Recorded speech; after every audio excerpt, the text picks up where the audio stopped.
राहु और शनि की दुर्लभ युति जो पूरे 57 साल बाद मीन राशि में बनने जा रही है, वृषभ राशि के जातकों के लिए क्या असर डालेगी? आज हम इसी महत्वपूर्ण विषय पर चर्चा करेंगे। यह संयोग हर 12 साल में बनता है, लेकिन हर बार अलग अलग राशियों में घटित होता है। मीन राशि में यह विशेष योग आखिरी बार 57 साल पहले बना था और अब यह फिर से सक्रिय होने जा रहा है।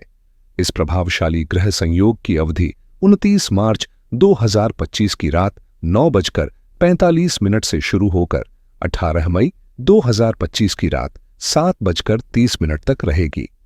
ज्योतिषीय दृष्टि से इसे शापित योग या पिशाच योग भी कहा जाता है, जिसका प्रभाव गहराई से समझना आवश्यक है। वृषभ राशि के जातकों को इस दौरान क्या सावधानियां बरतनी चाहिए, किन अवसरों का लाभ उठाया जा सकता है और जीवन में क्या बदलाव आ सकते हैं, इन सभी पहलुओं पर आज विस्तार से विचार करेंगे। आज हम शनि और राहु की युति पर चर्चा करेंगे, लेकिन सवाल यह उठता है कि क्या यह संयोग वाकई शापित योग है या किसी के लिए वरदान साबित हो सकता है। यह शक्तिशाली ग्रह संयोग करीब 51 दिनों तक प्रभावी रहेगा और अन्य ग्रहों को भी अपने साथ समाहित करेगा। इस अवधि में शुक्र और बुध की उपस्थिति रहेगी, वहीं बीच बीच में सूर्य और चंद्रमा का भी संयोग बनेगा, जिससे 6 ग्रहों की युति का प्रभाव और गहरा होगा। यदि आपकी राशि वृषभ है तो यह समझना जरूरी है कि आपकी कुंडली में दूसरे भाव में चंद्रमा स्थित है या नहीं। इतिहास पर नजर डालें तो यह विशेष योग 12 जनवरी 1968 से 16 जून 1968 के बीच पहली बार बना था और फिर 18 सितंबर 1968 से 6 मार्च 1968 के दौरान भी यही स्थिति बनी थी, जब राहु और शनि मीन राशि में संयोग कर रहे थे।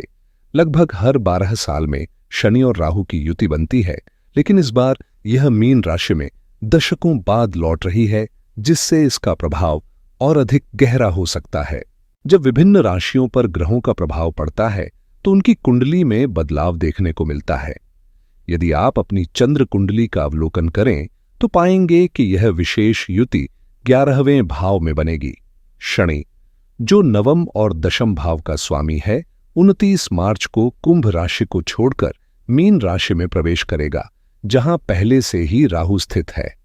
गौर करने वाली बात यह है कि राहु 18 मई को कुंभ राशि से मीन में स्थानांतरित होगा, जिस पर मैं पहले ही विस्तार से वीडियो बना चुका हूं। आप वहां सभी राशियों पर इसके प्रभाव की जानकारी प्राप्त कर सकते हैं। अब यदि हम ग्रहों के महत्वपूर्ण संयोगों की बात करें तो 28 मार्च को शाम 4:48 से 30 मार्च की शाम 4:35 तक 6 ग्रहों चंद्रमा, सूर्य, बुध, शुक्र, शनि और राहु की युति बन रही है, जो 11वें भाव को प्रभावित करेगी। इसके बाद 25 अप्रैल की सुबह 3:30 से 27 अप्रैल की सुबह 3:40 तक 5 ग्रह चंद्रमा, शनि, राहु, बुध और शुक्र एक साथ युति बनाएंगे। इन विशेष योगों को समझना इसलिए जरूरी है क्योंकि वे न केवल व्यक्तिगत स्तर पर बल्कि व्यापक ज्योतिषीय दृष्टिकोण से भी महत्वपूर्ण प्रभाव डाल सकते हैं। जब 5 या 6 ग्रहों की युति बनती है तो यह पारिवारिक संबंधों और मानसिक शांति पर प्रभाव डाल सकती है। इस दौरान भाई बहनों के साथ प्रेमपूर्ण संबंध बनाए रखना और यदि कोई मानसिक चिंता हो तो ईश्वर का ध्यान करना लाभकारी रहेगा। हल्की चिंताओं का अनुभव हो सकता है, लेकिन सबसे महत्वपूर्ण बात शनि और राहु की 11वें भाव में युति है। ज्योतिष शास्त्र के अनुसार इस भाव में यह संयोग अशुभ नहीं माना जाता, इसलिए घबराने की आवश्यकता नहीं है। यदि आप स्वभाव से गहरी सोच वाले हैं और किसी बात को लंबे समय तक मन में रखते हैं तो यह अवधि आपके लिए विशेष रूप से महत्वपूर्ण होगी। 29 मार्च 2025 से 13 अप्रैल 2025 तक आपको मानसिक संतुलन बनाए रखने और अपनी भावनाओं पर नियंत्रण रखने की आवश्यकता होगी। हालांकि यदि आप इस समय को सही तरीके से प्रबंधित करते हैं तो स्थिति आपके पक्ष में जा सकती है। यदि इस युति के प्रभावों पर विचार करें तो सबसे पहला और प्रमुख परिणाम धन की प्राप्ति होगी। 29 मार्च 2025 से 18 मई 2025 के बीच यह विशेष ग्रह संयोग प्रभावी रहेगा, जिससे आर्थिक लाभ के अवसर बढ़ेंगे। हालांकि कुछ महत्वपूर्ण पहलुओं पर ध्यान देना आवश्यक होगा, क्योंकि इस अवधि में कई शुभ घटनाएं भी घटित होंगी। वृषभ राशि के जातकों के लिए यह समय बेहद लाभकारी सिद्ध हो सकता है, क्योंकि उनके लिए एक और सकारात्मक योग बन रहा है।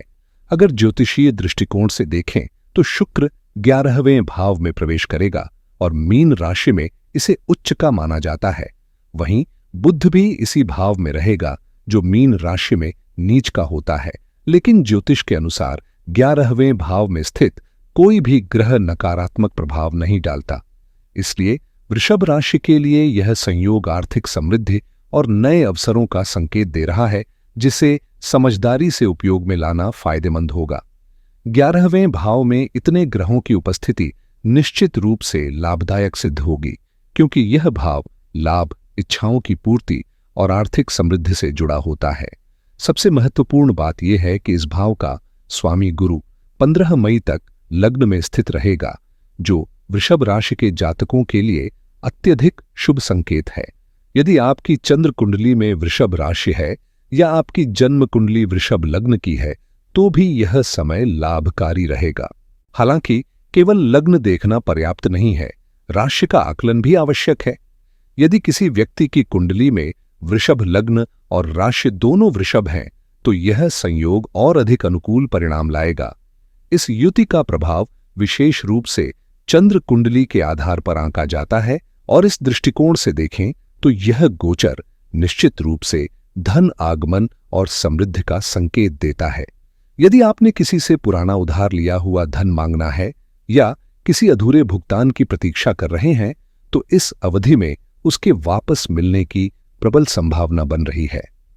2-3 साल पहले किए गए किसी कार्य का मेहनताना जो अब तक अटका हुआ था, इस समय प्रयास करने पर मिल सकता है। यदि आपने पहले किसी निवेश में धन लगाया था और अब उसका लाभ उठाने का सही समय महसूस कर रहे हैं, तो यह अवसर आपके लिए लाभदायक साबित हो सकता है। चाहे वह बैंक में जमा पूंजी हो, कोई वित्तीय योजना हो या किसी अन्य माध्यम से किया गया इन्वेस्टमेंट, यदि आप देख रहे हैं कि आपका धन बढ़ रहा है, तो इसे सही समय पर निकालने से अधिकतम लाभ प्राप्त हो सकता है। बाद में ऐसा अवसर दोबारा मिले या न मिले, इसलिए सोच समझकर निर्णय लें और इस सकारात्मक संयोग का पूरा लाभ उठाएं। यदि इस समय आपका निवेश अच्छा लाभ दे रहा है और आपको संतोषजनक रिटर्न मिल रहा है, तो इसे निकालना एक समझदारी भरा कदम होगा। कई बार लोग अधिक मुनाफे की उम्मीद में देर कर देते हैं, जिससे बाद में नुकसान उठाना पड़ता है। व्यापार के लिहाज से भी यह एक सकारात्मक दौर है। यदि आप ईमानदारी और मेहनत से काम कर रहे हैं, तो किसी प्रकार की बाधा नहीं आएगी और लाभ अवश्य मिलेगा। नौकरी पेशा लोगों के लिए भी अचानक आर्थिक लाभ के संकेत मिल रहे हैं, जिससे वे किसी बड़ी योजना को साकार कर सकते हैं। इस समय वाहन खरीदने का भी योग बन रहा है, यानी यदि आप नई गाड़ी लेने की सोच रहे हैं, तो यह उपयुक्त समय हो सकता है। इसके अलावा इच्छित वस्तुओं की प्राप्ति के लिए भी यह अनुकूल समय है। चाहे कोई महत्वपूर्ण मशीनरी हो, घर या भवन निर्माण से जुड़ा कोई प्रोजेक्ट हो, या फिर कोई अन्य संपत्ति खरीदनी हो, यह अवधि आपके लिए फायदेमंद साबित हो सकती है। यदि आप ठेकेदारी से जुड़े हैं, लोगों को नौकरियों में नियुक्त करने का कार्य करते हैं, या रेलवे, भवन निर्माण, लोहा, सीमेंट, सरिया जैसे उद्योगों से जुड़े हैं, तो इस समय आपको सकारात्मक परिणाम मिलने की प्रबल संभावना है। बिजली और जल से संबंधित किसी भी व्यवसाय में लगे लोगों के लिए भी यह अवधि लाभकारी साबित हो सकती है। यदि विवाह को लेकर विचार कर रहे हैं, तो यह समय शुभ संकेत दे रहा है। न केवल अच्छे प्रस्ताव मिलने की संभावना है, बल्कि कई लोगों के लिए शादी का योग भी बन सकता है। खासतौर पर अप्रैल और मई के महीनों में ग्रहों की अनुकूलता के कारण विवाह के लिए शुभ मुहूर्त निकल सकते हैं। ऐसे में यदि आप इस दिशा में कदम बढ़ाना चाहते हैं, तो यह समय आपके लिए अनुकूल अवसर लेकर आ सकता है। 18 मई से पहले वृषभ राशि के जातकों के लिए विवाह के शुभ संकेत मिल रहे हैं, जिससे सगाई या शादी की संभावनाएं प्रबल हो सकती हैं। इसके अलावा अचानक धन प्राप्ति का योग भी बन रहा है, जो किसी मित्र, रिश्तेदार या ससुराल पक्ष से मिल सकता है। यह समय आभूषण या मूल्यवान वस्त्र खरीदने के लिए भी अनुकूल है, साथ ही रत्नों में निवेश करने का भी अवसर प्रदान कर सकता है। यदि कोई लाभदायक निवेश करने का विचार कर रहे हैं तो इस अवधि में उचित निर्णय लिया जा सकता है। प्रॉपर्टी से जुड़े लेन देन के लिए भी यह समय अनुकूल दिखाई देता है। कुछ महत्वपूर्ण बातों पर ध्यान देना आवश्यक होगा, जिनकी जानकारी पूरी तरह समझना जरूरी है, क्योंकि अधूरी जानकारी भविष्य में नुकसान का कारण बन सकती है। साथ ही यदि आप किसी सामाजिक या धार्मिक कार्य में संलग्न होते हैं तो इसका सकारात्मक प्रभाव आपको अवश्य मिलेगा। लेकिन इस समय एक सबसे महत्वपूर्ण बात यह है कि किसी भी तरह के अवैध या अनैतिक कार्य से दूर रहें। चाहे आप सरकारी सेवा में हो, किसी निजी कंपनी में काम कर रहे हो या फिर व्यापारी हो, कानून के दायरे में रहकर ही कार्य करें। अगर इस दौरान कोई ऐसा कदम उठाया जो नियमों के विरुद्ध हो तो परेशानी बढ़ सकती है। राहु जब 11वें भाव में स्थित होता है तो वह लाभ पहुंचाने की हर संभव कोशिश करता है, लेकिन यह भी ध्यान रखना होगा कि यदि धन गलत मार्ग से आता है तो अंततः उसका परिणाम हानिकारक हो सकता है। उदाहरण के लिए, यदि कोई ग्राहक आपके पास आता है और आप लालच में पड़कर ऐसा सौदा करने की कोशिश करते हैं जिसमें सच्चाई का अभाव हो या पर्याप्त संसाधन न हो, तो आगे चलकर नुकसान उठाना पड़ सकता है। इसलिए सतर्क रहें, ईमानदारी के साथ अपने कार्यों को अंजाम दें और लघु अवधि के फायदे के बजाय दीर्घकालिक सफलता पर ध्यान केंद्रित करें।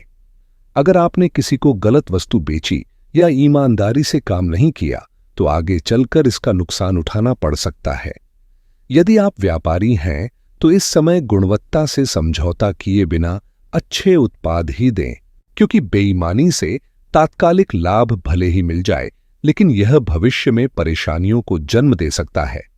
इस दौरान लालच से बचना बेहद जरूरी होगा। उदाहरण के लिए, यदि आपके पास कोई पुरानी संपत्ति है जिसे आप लंबे समय से बेचना चाह रहे थे और अब अचानक खरीदारों की रुचि बढ़ने लगी है, तो यह सकारात्मक संकेत है। लेकिन यदि आप अत्यधिक लाभ की आकांक्षा में सौदे को बार बार टालते हैं, सोचते हैं कि इससे भी बेहतर ग्राहक मिल सकता है, तो संभव है कि यह अवसर हाथ से निकल जाए। इस समय विवेकपूर्ण निर्णय लेना आवश्यक होगा।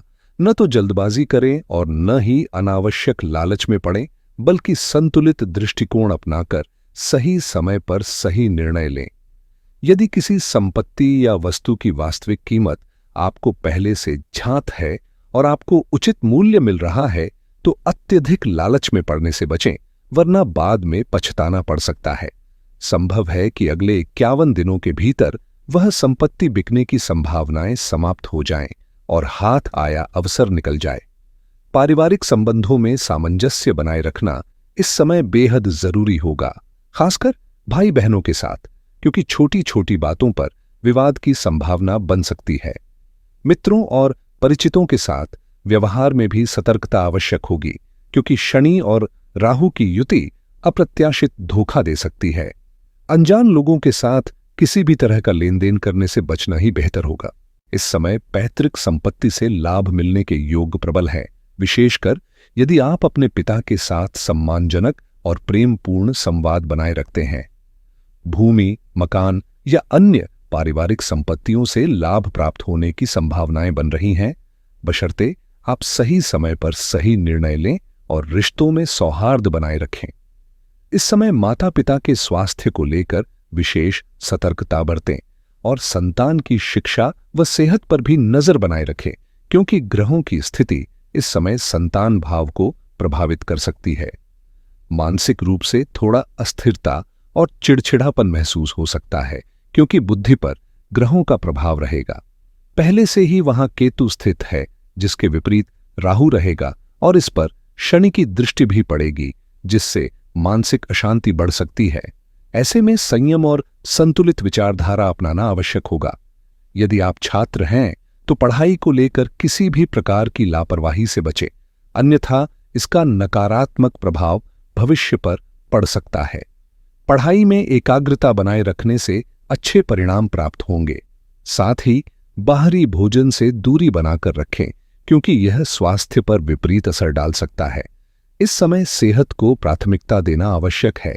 विशेष रूप से पेट से जुड़ी समस्याओं से बचने के लिए संतुलित और स्वच्छ आहार लें। घर का बना भोजन करें और शुद्ध जल का सेवन सुनिश्चित करें, ताकि स्वास्थ्य संबंधी परेशानियों से बचा जा सके। इस अवधि में घर में शुभ और मांगलिक कार्य होने के योग्य बन रहे हैं, जिनमें धार्मिक अनुष्ठान, हवन, यज्ञ या पूजा पाठ जैसी गतिविधियां शामिल हो सकती हैं। यदि आप किसी प्रतिस्पर्धी परीक्षा की तैयारी कर रहे हैं, तो एकाग्रता बनाए रखना बेहद जरूरी होगा, क्योंकि सफलता का मार्ग केवल अनुशासन और मेहनत से ही खुलता है। अनावश्यक लालच और अजनबियों से सतर्क रहने की सलाह दी जाती है, क्योंकि कई बार नए लोगों से पहली बार मिलते ही उन पर भरोसा करना नुकसानदायक साबित हो सकता है। इसलिए सतर्कता और समझदारी से निर्णय लें, ताकि इस अनुकूल समय का पूरा लाभ उठा सकें। इस समय धन लाभ के योग बन रहे हैं, लेकिन यह ध्यान रखना आवश्यक है कि कोई भी धन अनुचित मार्ग से न आए। विशेष रूप से यदि आप नौकरी में हैं, तो किसी भी तरह के प्रलोभन से बचें, क्योंकि एक गलत निर्णय आपके करियर को खतरे में डाल सकता है। सरकारी नौकरी में कार्यरत लोगों को भी अतिरिक्त सतर्कता बरतनी होगी, क्योंकि लालच के कारण उठाया गया कोई गलत कदम भारी नुकसान का कारण बन सकता है। वास्तव में किसी भी परिस्थिति में अनुचित कार्यों से दूर रहना ही बुद्धिमानी है। वर्तमान ग्रह स्थिति लाभदायक अवसर प्रदान कर सकती है, लेकिन साथ ही लालच के प्रति सचेत रहने की आवश्यकता भी है। यदि बिना सोचे समझे कोई अनुचित कार्य कर लिया गया, तो समस्याएं बढ़ सकती हैं। इस अवधि में आत्मसंयम और समझदारी से काम लें, क्योंकि अगले 51 दिनों में पदोन्नति या नई उपलब्धियों के द्वार खुल सकते हैं। इस समय आपके करियर और व्यवसाय में नए अवसर उभर सकते हैं, जिससे आपको नई दिशा में आगे बढ़ने का मौका मिलेगा। यदि आप नौकरी में हैं, तो कोई नया प्रोजेक्ट या जिम्मेदारी मिल सकती है, जबकि व्यापार से जुड़े लोग अपने व्यवसाय में कुछ नया जोड़कर सफलता की ओर बढ़ सकते हैं। हालांकि किसी अनजान व्यक्ति पर बिना सोचे समझे भरोसा करने से बचें, क्योंकि यह बाद में परेशानी का कारण बन सकता है। पुराने मित्रों या परिवार के सदस्यों के साथ हल्की नोकझोंक की संभावना बनी हुई है, लेकिन यदि धैर्य और प्रेम पूर्वक संबंध निभाए जाएं, तो कोई बड़ी समस्या नहीं होगी।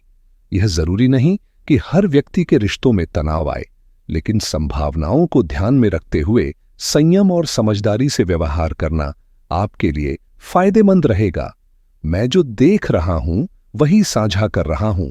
अगर इन बातों का ध्यान रखा जाए, तो स्थितियां आपके पक्ष में होंगी। इस दौरान यात्राओं के योग बन रहे हैं, चाहे वे कामकाज से जुड़ी हों, व्यापारिक उद्देश्यों के लिए हों या फिर महज सैर सपाटे के लिए। हालांकि सफर के दौरान खानपान को लेकर सतर्क रहना बेहद जरूरी है। किसी भी अनजान व्यक्ति के साथ लेन देन करने से पहले अच्छी तरह सोच विचार करें, ताकि किसी भी तरह की परेशानी से बचा जा सके। इस अवधि में प्रतिभाशाली व्यक्तियों को विशेष मान सम्मान और पुरस्कार मिलने की संभावना भी प्रबल है, जिससे उन्हें नए अवसरों का लाभ मिल सकता है।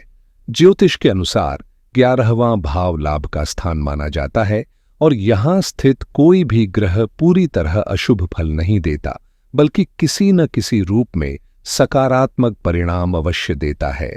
सामान्यतः ग्रहों की स्थिति के अनुसार लाभ की संभावनाएं बनी रहती हैं, लेकिन यदि वृषभ राशि के दृष्टिकोण से देखा जाए, तो इस समय भाग्य और कर्म का स्वामी शनि 11वें भाव में स्थित है, जो स्वयं लाभ का प्रतीक है। वहीं गुरु आपकी चंद्र कुंडली के प्रथम भाव में स्थापित होकर सकारात्मक प्रभाव डाल रहा है। शुक्र, जो आपकी राशि का स्वामी है, लाभ स्थान में स्थित होकर अनुकूल परिस्थितियां बना रहा है, जबकि पंचमेश बुध भी भले ही मीन राशि में हो, मजबूत स्थिति में है।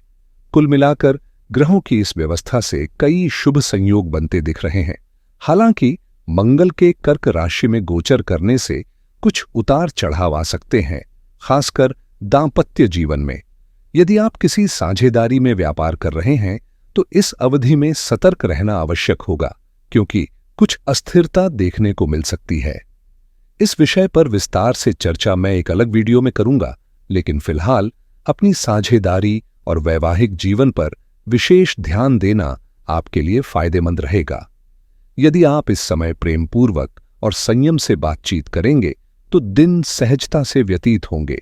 मंगल की स्थिति पर विशेष ध्यान देना आवश्यक होगा, क्योंकि इसकी भूमिका कई पहलुओं को प्रभावित कर सकती है।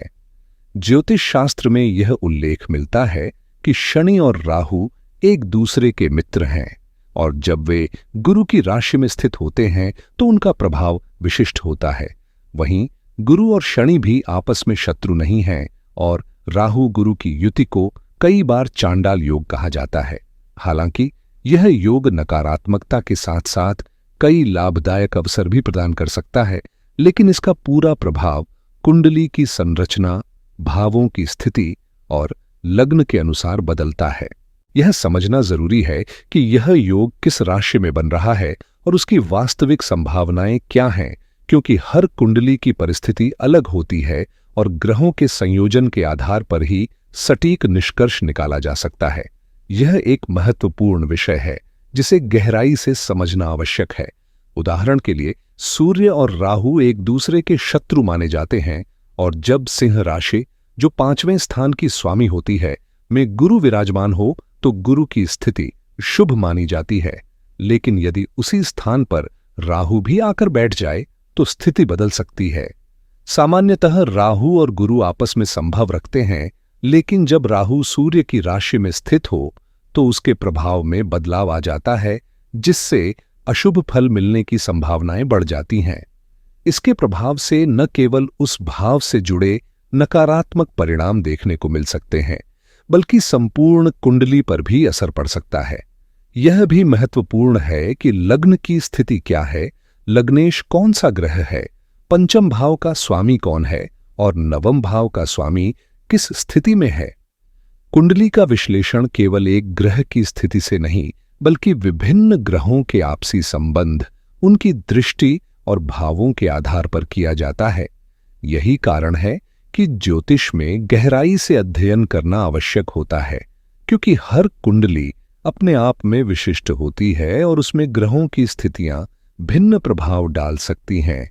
शनि और राहु की युति को समझते समय ज्योतिष के 2 महत्वपूर्ण नियमों पर ध्यान देना आवश्यक है: नैसर्गिक मित्रता और तात्कालिक मित्रता।